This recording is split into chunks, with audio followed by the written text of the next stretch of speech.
And we're good. Hi, everybody. Hello. Precarious Pixels. Bob was watching TV. I'm just distracted by this person on the screen. I think it's a person. First, I wasn't sure. It's not that one. It's the other one. They look like a Muppet. He's watching, I think, an advertisement for a funeral home. Yeah. Called the Madonna. But everybody's happy. So as At a always, funeral home. So as you can tell, we're not at our usual recording location. We're out in the world. And as always, Precarious Pixels, I am Tim, this is Bob. I am. And we're doing a quick show today just because we've got a lot of stuff going on. But we didn't want to leave without, putting like a show out. Yeah. So, last week, we saw an amazing movie, kind of. I would say visually amazing, but story-wise, it needed a little help. We saw Alita, Battle Angel, based off of Battle Angel, Alita, the manga/anime, which is 1,000 times better. Wow. Get wrecked. Yeah. So we went and saw it. What were your first impressions? It was anime. So I didn't know anything about it going into it, aside from the trailers for the movie. I'm not an anime guy. You knew about it because you had seen some of the books or read some of the books. I read some of the books. Go ahead. But the first time that Christoph Waltz pulls out a scythe Yes. the size of a LeBaron, Yes. I get weirded out because I'm like, this doesn't fit with the rest of this movie. I get the robots, I get the post-apocalyptic kind of future whatever going on. It was like 26th century? I think it was like 25, 30 something. Okay, so yeah, 26th century. Or 2600. Yeah. What they do is they did a cool thing at the beginning where they had 26th Century Fox. They changed the logo at the last second. I thought it was kind of cool. But that's like a big switch, and you need to let me know. Yes. Just let me know in advance. I get the robots. Yeah. But other than that, I mean, I actually probably like the movie more than you did because I don't know the source material. Right. Once I got into the groove of that change, and then the dialogue was still a little rough. Yeah.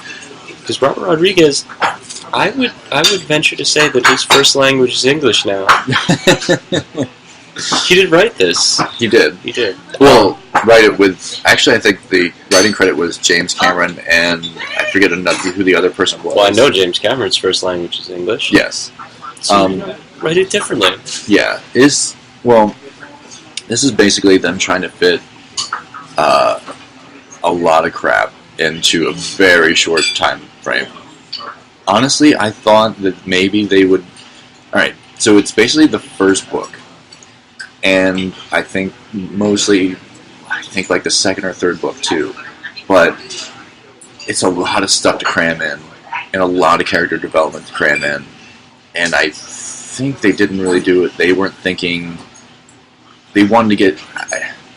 not exactly explaining this well, but I think they were trying to get to a good part in the series, which is like the whole, like the... What is it, Motorball? It was the name of the thing they played. Like that. They were not rollerball. Not rollerball. Motorball. Which is a big part, I believe, of like one of the later books. But that's almost a book in itself. Like, she doesn't really get, like, Motorball doesn't really come into, like, her periphery until, like much later in the series.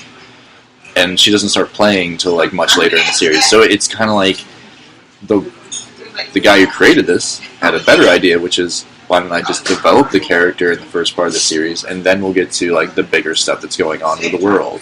They were trying to do everything all at once, and it just kind of, like, made everything brown. It just, like, it flattened out everything. It's like the characters weren't fully developed. You didn't really get as much of the father-daughter relationship that was going on. Everything just felt so rushed. Yeah, I guess there's supposed to be this really, like, heartfelt moment in the movie where she calls him father for the first time. Yeah. And it's just like, alright, she called him dad. Yeah, she called him dad. Right. It was like, okay. Whatever. Didn't really care. There wasn't enough build-up to it. There's also no reason for her to call him dad. Yeah. Yeah. It really gets... It really rushes through a lot of good stuff. Honestly, and by the way, spoilers, we're going to spoil this a little bit for you. We'd have to. Yeah. But I'd say like read the series. The series is so much better. Like the whole stuff, him being a hunter warrior, like all that stuff. That's a bigger, longer mystery, I think, in the series than it was in this movie. You mean instead of like one scene where she sees something weird and then one scene where she finds out what he is? Yeah, exactly. It was such a weird thing to rush that. I was like, okay, and then she becomes one almost immediately, and I was like, all right, that didn't like happen right away. The whole thing with like the guy she meets, like all that stuff, and they changed a couple things around where what happens to him at the end of the series, the movie, is not what happens to him at the end of that book. Like it's like they really mixed some stuff up, and it was kind of like disheartening. And they really kind of like just spell out what she is before, like you don't find that out till much later in the series. Like all that stuff is much later. There's a little bit more mystery of who she is and where she comes from and stuff. So it was kind of disappointing in that way. And then there's this overseeing nemesis. Yes, you don't get to him till much later. I don't even remember him being a thing for a long time. I'm actually angry that they showed him. Yes. And who's playing him. Yes. Because I know that the chances of him ever being that in the next one... Exactly. First off, the choice of actor... Yeah. ...was incredible if it was one movie. Yes. But this guy's kind of known for never appearing in a sequel. That's very true. And then he's there, and you're like, oh, I want to see him do something awesome. And he doesn't do anything. He just stares. Yes, and another thing, we won't spoil who it was, but this actor doesn't speak, so all he really got paid for was like a cameo appearance, and they got probably paid less because he didn't have a speaking line in it. Could you imagine if they just paid him like $15 scale. An hour? Yeah, Scale? he got scale. He got extra fee. Wow, that's how we've fallen. There was extras in this movie who haven't won awards, who got more like line time than him. I could have done without. I forget the kid's name, but like her main like boyfriend interest, the friends, could have done without them. Yeah. They brought really nothing. I didn't care that when certain things happened to them. I was like, I don't really feel anything for these guys. I just don't get it. Such weird actors to cast in it. They put Jeff Fahey in it. Yes. I don't even know if you recognized him. He's looked the same since... Well, yeah, you did. We talked about it. But he's looked the same since, like, 2004. Exactly. He looks exactly like he did on Lost, except they give him, like, robot parts. Oh my god. And he's there, and he says, like, 2 words. Yeah. He's like, he wasn't a dog person. I think that's his line. Yeah. In the entire movie. Yeah. And, like, he's an actor. I mean, he's not a phenomenal actor. Like, I wouldn't get him. But not a bad actor. Yeah. Why even put him there? Like, he adds good color and stuff to this. And I was just like, okay, there's a lot more. That's another thing. There's a whole thing with the hunter-killers, or the hunter-warriors, that is bigger in the books. Like, that's a whole build-up to that stuff. They really jumped the gun on a lot of stuff. I was just like, this feels so rushed. She goes in, like, she's a hunter-warrior for, like 10 seconds. She goes in, challenges all of them, calls them all cowards. She doesn't even know them. Like, there's a whole thing, like, there's no backstory with them. There's no nothing. Like, she only really knows, like, one because she saw one walking by with a sword or whatever. And he's immediately a villain. And he wasn't a villain before. Yeah. Like, I was just like, it was just, they really kind of, like, they made everybody really, like, a two-dimensional character. It really kind of, like, disappointed me in a lot of ways. It's sort of like, if this had been made 20 years ago with less technology, I would say this was what comic book movies were then. Yes. It's bad. It's bad, and they have all the money in the world. Like they did, and let me tell you, they spent all the money in the world on those visual effects. Oh, it's the movie's beautiful. It's beautiful. It is by far some of the best things I've ever seen. The thing that I thought was funny was the eyes. So initially, everybody hated the eyes in the trailer. James Cameron went to Robert Rodriguez and said, "Listen, I agree with everybody, but actually, I want you to make the eyes bigger." And he's not the actual eyes themselves, but the irises. He's like, there's too much white space around the eyes. They don't look like normal eyes. It's not how normal eyes look. You need to make the irises bigger. And that actually, I think, helped a lot. but it's still like I almost think it was a bit of a distraction. I was just like, because nobody else had giant eyes. I'm just like, none of the other. Well, were any of the other people that they introduced? None of them were that model, and I think that's the differentiator. And they were also, some of them were human parts. right. A lot of them were.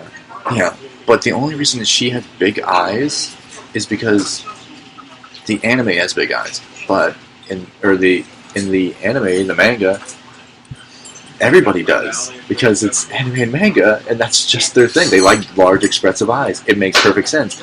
But if Christoph Waltz had giant friggin' eyes, I think everybody would just be like, screw this movie. I don't know what's going on. What was the movie that he did almost, a couple years ago about the painter? Oh, big eyes. Do you think he knew? That's very true, that Tim Burton movie. Yeah, which was a Christoph Waltz film. Which was. Just saying. Yeah, big eyes. He must have a thing for big eyes. He must. I don't know what it is. Sorry, I think I just... No, you didn't. Oh, sorry. No, I had something in my big eye. Oh, yeah. But it was... I think it would have been better if they would just given her normal eyes, or if they wanted to go a truly monstrous way and give everybody giant eyes. That would have been interesting. But or at least all the robot people. yeah, like hey, but her other crew. Yeah, yes, like we'll spoil this a little bit for you. The Mars race that she comes from, who have, I guess, are based from this lost technology, all had that. Like all of her people had those bigger eyes. Yeah. So I guess you could say it's almost like that model that where she was from, like all that stuff. Yeah. But there's so much stuff they try to cram in here. Like the first time that you hear like the villain talk through somebody else, that was another thing that kind of just like took me out of it a little bit. I was like, I didn't even know what was happening until I think somebody has a reaction to the fact that it's a villain talking. Right, and they show if the villain's name is Nova in this, and when Nova talks, he talks through like surrogates. Basically, he talks through like. I guess he has a link to like everybody who works for him. Well, no, he puts chips in certain people. Right, that are like his crew, and your eyes turn like this bright blue, and that's how you know that you're possessed by Nova, and he's going to talk through you. It was just kind of ridiculous, but yeah, like it was.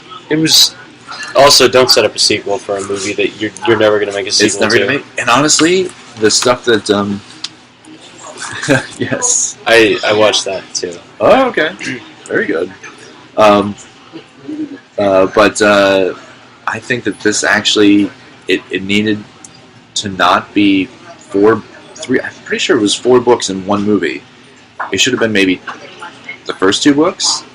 You could have maybe done a decent movie with that. It would have given more character development.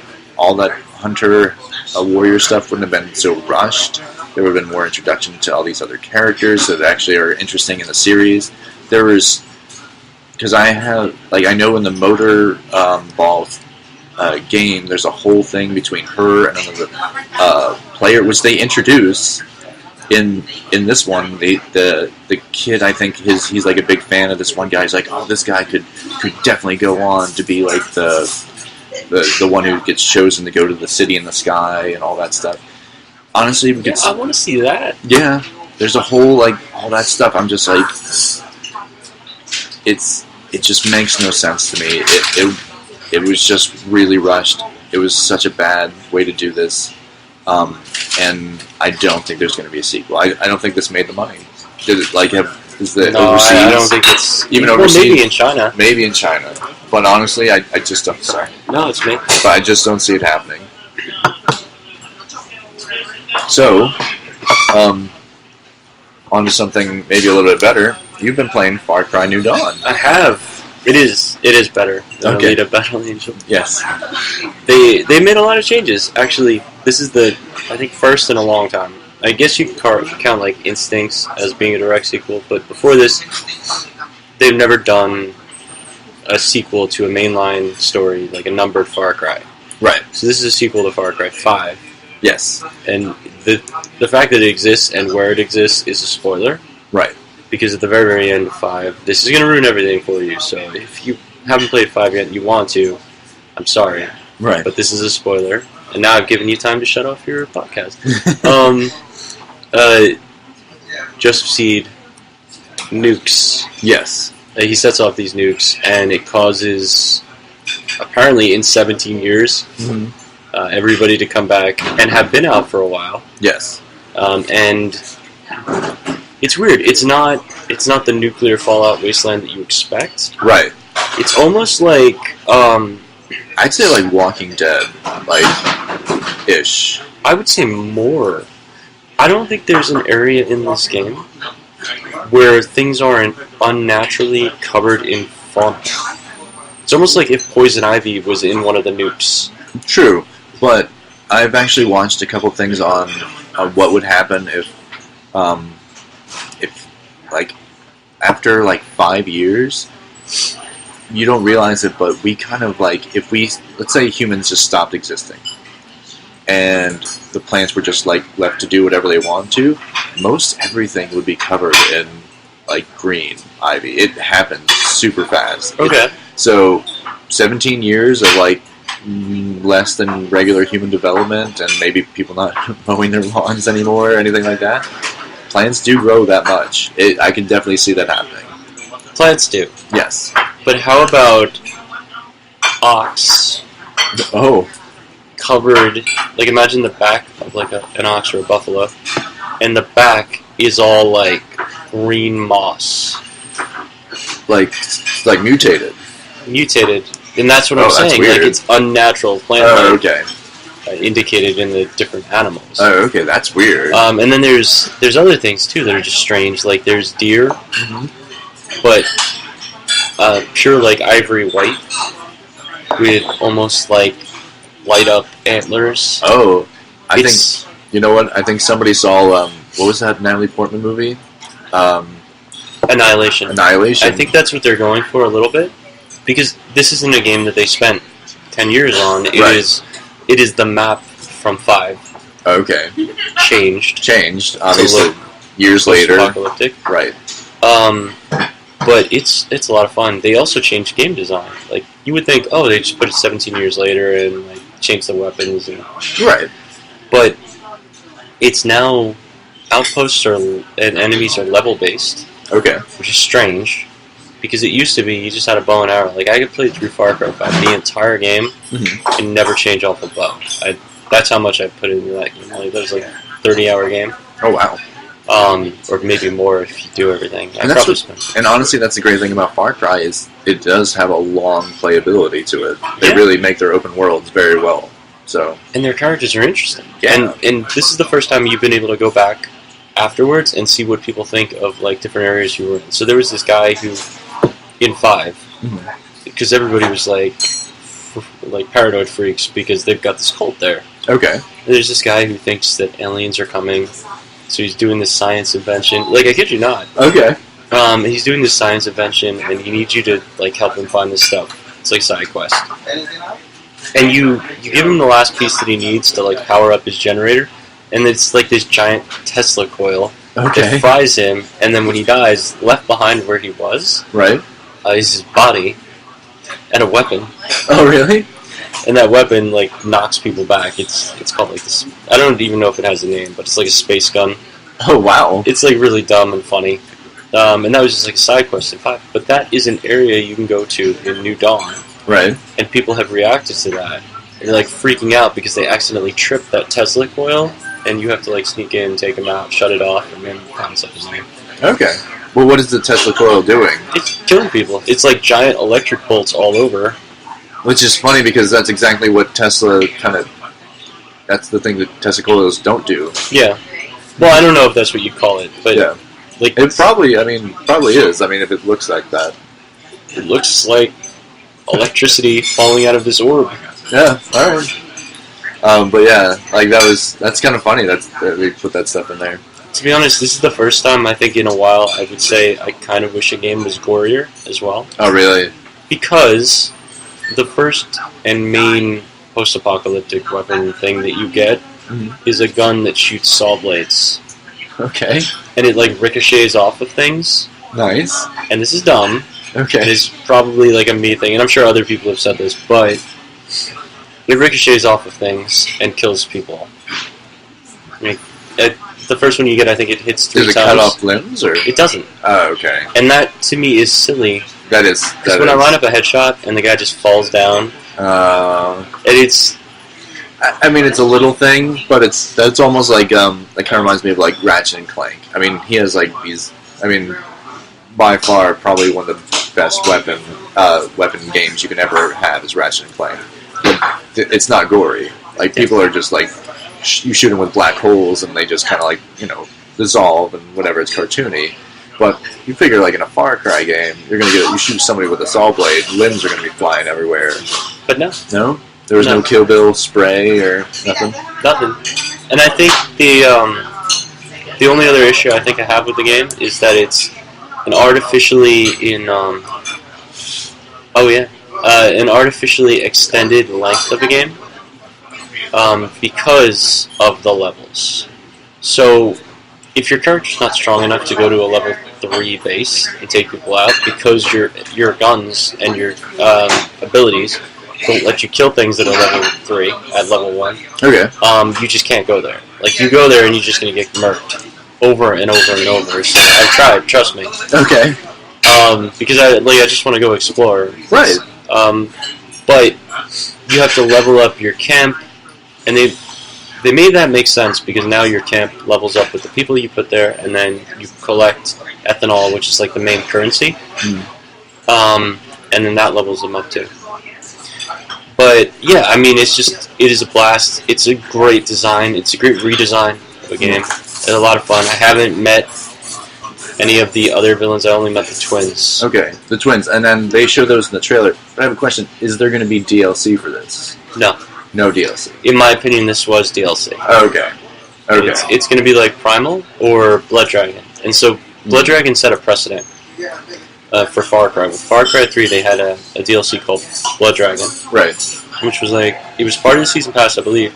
And it was like $15 expansion or $20 expansion if you bought it separately. And it was awesome. It was this cool redesign of the game. It was like 80s future. Okay, very cool. The main character you played as was Michael Biehn from Terminator. Nice. The original, was it John Connor, right? John Connor's dad. John Connor's dad. I forget his name right now, but yeah. But yeah, anyway, so you played as him, and it was like really cool dialogue, stupid future space. And then Far Cry 4, they did a redesign of the map, and they called it Primal, but they sold it as a $60 game. Oh, really? It didn't sell as well, and that was when the same exact map, but it was primeval, like you were a caveman. Oh, okay. And then this is the same thing, and I think they found the sweet spot where it's a $40 game, this redesign. We're good. Thank you. But yeah, I think this was originally DLC, and it's paid expansion for $40. You don't need 5 standalone expansion, but it's a great way to make the game over again and better or different. Yeah. No, and I think going forward, they the fact that they actually did like some different kind of gameplay with it, I think is good. I think so too. I don't know about the levels for that series. I don't know if I like it. They did it with Assassin's Creed, and it kind of works for Assassin's Creed. Which one? Well, level-based enemies are a thing now. Yeah. Assassin's Creed is an RPG. Yeah. And everything Ubisoft is moving towards straight RPG. And that's, you're good or bad. Like action RPG. Action RPG is probably the best that they've done the most amazing one that they've ever done. Right. Odyssey is brilliant. Yeah. But the minute you go to, I don't know, like The Division's not a great example. Ghost Recon is a great example. Or Far Cry works the same. The minute I'm a level 22 CIA operative, yeah, like I'm, yeah, I'm Jack Ryan, but I'm level 22, and I can't shoot a level 25 drug dealer in the head, right, in Ghost Recon Wildlands, and kill him or damage him. Right. That to me does not fit. Yeah, and it never will fit. Far Cry, it's close because There's only really 4 levels. There's 1, 2, 3, and Legendary? Okay, alright. Elite? Maybe Elite? Yeah. So that's not so bad. But I worry that they might take too much from Assassin's Creed. But that's just me. We'll see. Yeah, leveling up has always been an issue when it gets to a point where, like what you said, it's just like people are such high levels that you can't almost even achieve that unless, like, I know that they've been doing stuff where you can actually almost pay to get like upper levels. Well, that's the thing in this one too. Oh, in this one, you can pay to get upper levels. You can pay for ethanol and parts, which helps you level up. Well, ethanol. Right. This is dumb. Ethanol upgrades your workshops, which allows you to upgrade your gear because your character doesn't have levels. Just your gear. And your abilities. Which also, the abilities work off of perks, which you find from like magazines, and doing challenges, which you can do more challenges if you have different gear. So, the entire game is built around gear and leveling. Alright, no, I like that, okay. I'm okay with that. I always liked the older, like, this was kind of an interesting game I played. I think it was like a PlayStation 1 game, maybe one of the first PlayStation 2 games. It was a samurai game, and it was basically like you fought different schools, and you could level your character up, but you couldn't like level him up in one area without it going down slightly in another area. So you could have somebody that was super fast and strong, but he might not be have a lot of endurance, which means like he didn't have a lot of hit points. Like you hit him like 3 times and your guy could be dead. Yeah. So I like that aspect of it. I don't know if a lot of games are doing that anymore. It seems like you can just max out everything, and I think that is maybe unfair to like new players and stuff. I don't know. I just wish they kind of like did a little bit more thinking in that realm. But I know that like a lot of their stuff now is they want to pay people or people to pay them for level up and all that stuff. That's where they're getting their extra money. I don't know if it's fair. I don't know if it's great gaming. Yeah. I don't know. But we're actually going to have to end here next week, or the next time we record. We'll definitely talk about Toy Fair, because me and Bob went through a lot of research on this one and saw some pretty amazing stuff. We definitely want to share it with you. So as always, I'm Tim. You can find me on the Instagrams at Tim Martinek. You can always hashtag it Precarious Pixels. You can find us on YouTube, iTunes, Spreaker, and Stitcher. Leave us a review. We love hearing from you. And Bob, you can find him. Yeah, I'm on Twitter at Martin MARTON_Bob, and I'm on Instagram at Bob J Martin. All right. And next time we'll be recording hopefully in a quieter place. Yes. All right. Sorry, guys. No, it's okay. All right. So see you guys. Bye. Bye. To do a little redesigning with us, you can find Bob at Martin MARTON_BOB on Twitter, and you can find me on Instagram at Tim Martinek, all one word, TIMMARTINEC. And you can join in us, have some fun, do your redesigns for this week's redesign. It's a lot of fun for us to do this, but we like to see fresh ideas and fresh artists like doing what they do as well. You can also hashtag it Precarious Pixels and we'll find it as well.